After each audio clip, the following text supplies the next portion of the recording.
ஐயா, நீங்களும் அமெரிக்க அதிபர் ட்ரம்ப்பும் தோல் மேலே கை போட்டிருக்கிற மாதிரி ஒரு ஃபோட்டோ ஒன்று சோசியல் மீடியாவில் பார்த்தேங்கய்யா. உங்களுக்கு ட்ரம்ப்புக்கு என்னங்க சம்மந்தம்? அதாவது தம்பி, நானும் அவரும் உதயமண்டலத்தில் பன்னாட்டு கல்வி நிலையத்தில் 7ஆம் வகுப்பு படித்துக் கொண்டிருந்த பொழுது அவர் தந்தையாருக்கு அமெரிக்காவில் ஒரு வேலை கிடைத்தது என்று அவர்கள் மாற்றலாகி போனார்கள். எங்களை காலம்தான் பிரித்ததை தவிர எங்கள் நட்பு இன்று அளவும் பிரியவில்லை. அவ்வப்போது அவருக்கு சில அரசியல் சூட்சமங்களை நான் கடிதம் மூலம் தெல்ல தெளிவாக எழுதி அனுப்புவேன்.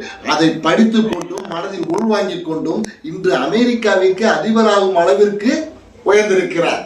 அப்போ அவர் அமெரிக்க அதிபர் ஆனதுக்கு நீங்களும் ஒரு காரணம்?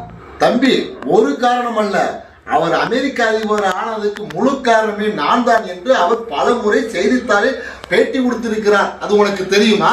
ஐயா, நாங்கள் அந்த செய்தியை படிக்கலையே.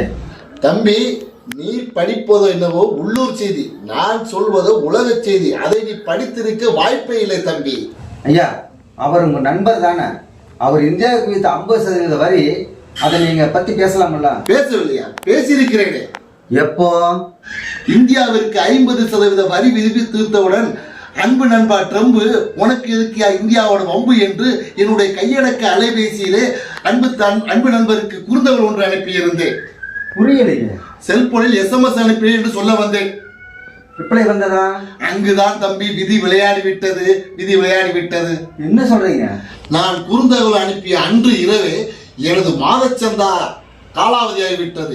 அனைத்து சேவைகளும் நின்று விட்டது. என்ன செய்ய? ரீசர்ச் பண்ண வேண்டியதானே?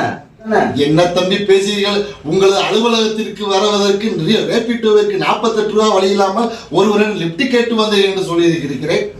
ஐயா, உங்களை கௌரவமான தலைவரா நினைச்சேன், இப்படி கேவலமான தலைவரா இருக்கீங்களே. என்ன சொல்ற?